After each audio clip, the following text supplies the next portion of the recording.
Hello दोस्तों, मैं हूं संदीप सिंह। आप सभी का 3G इंस्टीट्यूट में स्वागत करते हैं। भारत की राज्य व्यवस्था के इस एपिसोड में हम आपसे मिलते हैं तथा हमने नेक्स्ट क्लासों में आपसे एम लक्ष्मीकांत बुक का रेफरेंस लेकर के हमने पढ़ाया था कि एम लक्ष्मीकांत ने 11 भागों में आपका संविधान का भारत की राज्य व्यवस्था को बांटा है। पहला में था संवैधानिक ढांचा, जिसमें हमने बताया था कि संवैधानिक ढांचा 11 लेसनों में है। 11 संवैधानिक ढांचा कितने लेसनों में? 11 लेसनों पर है। पहला ऐतिहासिक पृष्ठभूमि, संविधान का विकास, संविधान की विशेषताएं, संघराज्य क्षेत्र और नागरिकता और मूल अधिकार, मौलिक कर्तव्य वगैरह वगैरह, ये सब हमने बताए थे। तो हमने पहले बताया था संवैधानिक ढांचा भाग 1। फिर दूसरा हमने बताया था कि सरकार की प्रणाली कैसी है, संघीय सरकार है या संसदीय सरकार है। ठीक है। और केंद्र राज्य संबंध, अंतरराज्यीय संबंध, आपातकालीन उपबंध, इस प्रकार से सरकार की प्रणाली कैसी है भाग 2 में देखा था। भाग 3 में देखा था कि केंद्र सरकार, भाग 3 में देखा था केंद्र सरकार का क्या बात है। तो केंद्र सरकार में हमने राष्ट्रपति, उपराष्ट्रपति, प्रधानमंत्री और केंद्रीय मंत्री परिषद और केंद्रीय मंत्री परिषद पढ़ा था हमने। फिर मंत्रिमंडलीय समिति पढ़ा था, संसद पढ़ा था, संसदीय समिति पढ़ा था, संसदीय मंच पढ़ा था, संसदीय समूह पढ़ा था वगैरह। ऐसे हमने केंद्र सरकार के बारे में पढ़ा था। अब नेक्स्ट टॉपिक लेकर आए हैं राज्य सरकार। राज्य सरकार भाग कितना? भाग 4 है। राज्य सरकार भाग 4 है। ठीक है। और नेक्स्ट पढ़ेंगे स्थानीय सरकार भाग 5। स्थानीय सरकार भाग 5। तो राज्य सरकार में भाग में 4 में हम लोग क्या पढ़ेंगे? राज्यपाल पढ़ेंगे। क्या पढ़ेंगे? राज्यपाल पढ़ेंगे, मुख्यमंत्री पढ़ेंगे, राज्य की मंत्री परिषद पढ़ेंगे, राज्य विधानमंडल पढ़ेंगे, फिर उच्च न्यायालय पढ़ेंगे, फिर अधिकरण पढ़ेंगे, फिर अधीनस्थ न्यायालय पढ़ेंगे, फिर कुछ राज्यों के लिए विशेष प्रावधान पढ़ेंगे। राज्यपाल की नियुक्ति, राज्यपाल का कार्यकाल, राज्यपाल को कौन चयन करता है, उसका वेतन भत्ता, सब हम राज्यपाल के विषय में पढ़ेंगे। मुख्यमंत्री का चयन, चुनाव कैसे होता है, प्रत्यक्ष चुनाव होता है क्या अप्रत्यक्ष चुनाव होता है, उसका कार्यकाल कितना होता है, वेतन कितना होता है, तथा इसको शपथ कौन दिलाता है, ओथ कौन दिलाता है, इसके बारे में पढ़ेंगे। राज्य मंत्री परिषद पढ़ेंगे कि राज्य में जो मंत्री परिषद होता है इनको कौन चयन करता है, इनको शपथ कौन दिलाता है, तथा इनका वेतन क्या होता है, कार्यकाल कितना होता है, कहां पर इनको भूमिका होती है। फिर राज्य विधानमंडल पढ़ेंगे। राज्य विधानमंडल पढ़ेंगे। राज्य में 2 विधानमंडल है, विधानसभा और विधान परिषद। तो किन किन राज्यों में विधानमंडल में 2 सदनीय व्यवस्था है, मतलब विधानसभा भी है, विधान परिषद भी है, ये पढ़ेंगे। फिर उच्च न्यायालय पढ़ेंगे। उच्च न्यायालय में हाई कोर्ट पढ़ेंगे। किन किन राज्यों में हाई कोर्ट है, टोटल कुल कितने हाई कोर्ट है भारत में, किन किन राज्यों में 2-2 राज्यों का हाई कोर्ट, एक किस किस का है, ये हाई कोर्ट में पढ़ेंगे। फिर अधिकरण पढ़ेंगे। फिर अधिकरण के बाद अधीनस्थ न्यायालय पढ़ेंगे। अधीनस्थ न्यायालय का मतलब है ऐसे न्यायालय जो उच्च न्यायालय के अधीन होते हैं। अधीनस्थ न्यायालय जिला में होते हैं, अधीनस्थ न्यायालय जिले में। फिर कुछ राज्यों के लिए विशेष प्रावधान पढ़ेंगे। कुछ राज्यों के लिए विशेष प्रावधान का मतलब जैसे महाराष्ट्र और गुजरात के लिए, कर्नाटक के लिए विशेष प्रावधान है, असम के लिए विशेष प्रावधान है, गुजरात, नागालैंड और गोवा के लिए विशेष प्रावधान है। तो ऐसे कुछ ऐसे राज्य हैं जिन राज्यों के लिए सरकार ने विशेष प्रावधान रखा है, उनको विशेष सुविधा देती है। इन सभी के बारे में पढ़ेंगे हम लोग। राज्य सरकार भाग 4 में पढ़ेंगे। फिर स्थानीय सरकार का चयन हुआ। स्थानीय सरकार को हम बता दें कि 1992 में 73वें संविधान संशोधन के तहत लाया गया था। 1992 में 1992 में 73 अमेंडमेंट एक्ट के तहत लाया गया था। 73वें संविधान संशोधन के माध्यम से आपका स्थानीय सरकार को जोड़ा गया था भाग 5 में। फिर क्या किया गया?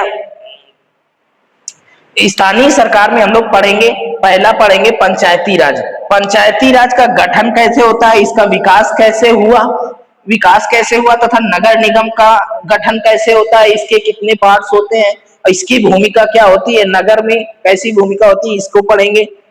तथा पंचायती राज की कितने स्तरों में बटी होती है, त्रिस्तरीय की द्विस्तरीय, नगर निगम द्विस्तरीय की त्रिस्तरीय, इसके बारे में पढ़ेंगे। फिर उसके बाद में समराइज करके नेक्स्ट टॉपिक पढ़ेंगे हम लोग भाग 6।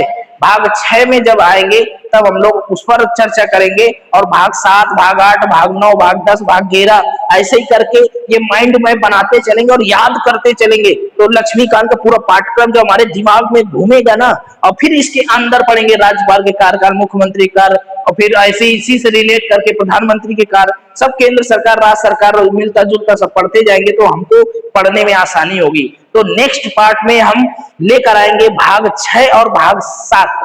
तब तक के लिए हमको विदा दीजिए। Thank you and take care. धन्यवाद।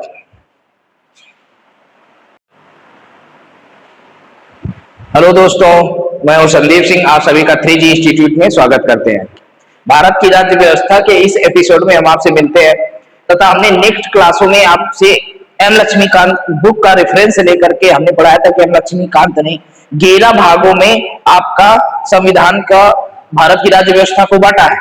पहला में था संवैधानिक ढांचा, जिसमें हमने बताया था कि संवैधानिक ढांचा 11 लेसनों में है।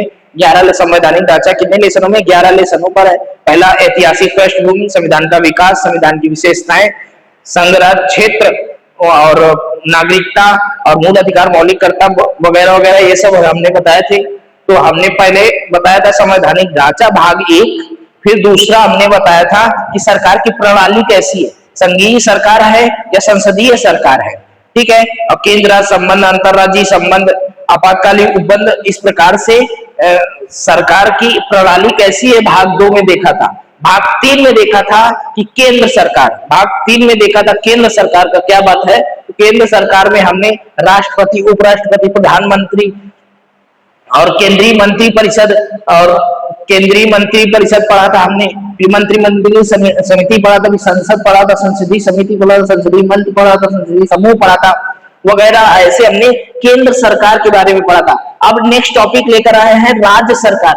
राज्य सरकार भाग कितना? भाग 4 है। राज्य सरकार भाग 4 है, ठीक है। और नेक्स्ट पढ़ेंगे स्थानीय सरकार भाग 5। स्थानीय सरकार भाग 5। तो राज्य सरकार में भाग में 4 में लोग क्या पढ़ेंगे? राज्यपाल पढ़ेंगे। क्या पढ़ेंगे? राज्यपाल पढ़ेंगे, मुख्यमंत्री पढ़ेंगे, राज्य की मंत्री परिषद पढ़ेंगे, राज्य विधानमंडल पढ़ेंगे, फिर उच्च न्यायालय पढ़ेंगे, फिर अधिकरण पढ़ेंगे, फिर अधीनस्थ न्यायालय पढ़ेंगे, फिर कुछ राज्यों के लिए विशेष प्रावधान पढ़ेंगे। राज्यपाल की नियुक्ति, राज्यपाल का कार्यकाल, राज्यपाल को कौन चयन करता है, उसका वेतन भत्ता, सब हम राज्यपाल के विषय में पढ़ेंगे। मुख्यमंत्री का चयन, चुनाव कैसे होता है, प्रत्यक्ष चुनाव होता है क्या अप्रत्यक्ष चुनाव होता है, उसका कार्यकाल कितना होता है, वेतन कितना होता है, तथा इसको शपथ कौन दिलाता है, ओथ कौन दिलाता है, इसके बारे में पढ़ेंगे। राज्य मंत्री परिषद पढ़ेंगे कि राज्य में जो मंत्री परिषद होता है इनको कौन चयन करता है, इनको शपथ कौन दिलाता है, तथा इनका वेतन क्या होता है, कार्यकाल कितना होता है, कहां पर इनको भूमिका होती है। फिर राज्य विधानमंडल पढ़ेंगे। राज्य विधानमंडल पढ़ेंगे, राज्य में 2 विधानमंडल है, विधानसभा और विधान परिषद। तो किन किन राज्यों में विधानमंडल में 2 सदनीय व्यवस्था है, मतलब विधानसभा भी है, विधान परिषद भी है, ये पढ़ेंगे। फिर उच्च न्यायालय पढ़ेंगे। उच्च न्यायालय में हाई कोर्ट पढ़ेंगे, किन किन राज्यों में हाई कोर्ट है, टोटल कुल कितने हाई कोर्ट है भारत में, किन किन राज्यों में 2-2 राज्यों का हाई कोर्ट, एक किस किस का है, ये हाई कोर्ट में पढ़ेंगे। फिर अधिकरण पढ़ेंगे, फिर अधिकरण के बाद अधीनस्थ न्यायालय पढ़ेंगे। अधीनस्थ न्यायालय का मतलब है ऐसे न्यायालय जो उच्च न्यायालय के अधीन होते हैं। अधीनस्थ न्यायालय जिला में होते हैं, अधीनस्थ न्यायालय जिले में।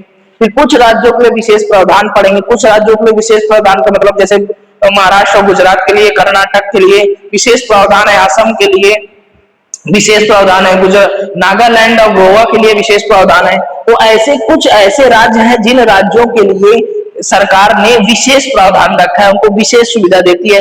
इन सभी के बारे में पढ़ेंगे हम लोग। राज्य सरकार भाग 4 में पढ़ेंगे। फिर स्थानीय सरकार का चयन हुआ। स्थानीय सरकार को हम बता दें कि 1992 में 73वें संविधान संशोधन के तहत लाया गया था। 1992 में 1992 में 73 अमेंडमेंट एक्ट के तहत लाया गया था। 73वें संविधान संशोधन के माध्यम से आपका स्थानीय सरकार को जोड़ा गया था भाग 5 में। फिर क्या किया गया? स्थानीय सरकार में हम लोग पढ़ेंगे, पहला पढ़ेंगे पंचायती राज। पंचायती राज का गठन कैसे होता है, इसका विकास कैसे हुआ, तथा नगर निगम का गठन कैसे होता है, इसके कितने पार्ट्स होते हैं, इसकी भूमिका क्या होती है, नगर में कैसी भूमिका होती है, इसको पढ़ेंगे। तथा पंचायती राज की कितने स्तरों में बटी होती है, त्रिस्तरीय की 2 स्तर, स्तरीय नगर निगम द्विस्तरीय वित्तीय स्तरीय, इसके बारे में पढ़ेंगे। फिर उसके बाद में समराइज करके नेक्स्ट टॉपिक पढ़ेंगे हम लोग भाग 6।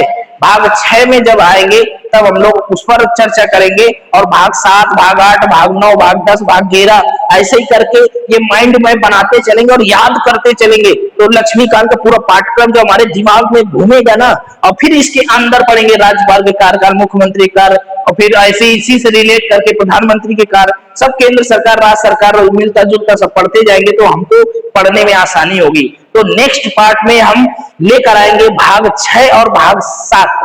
तब तक के लिए हमको विदा दीजिए। Thank you and take care. धन्यवाद।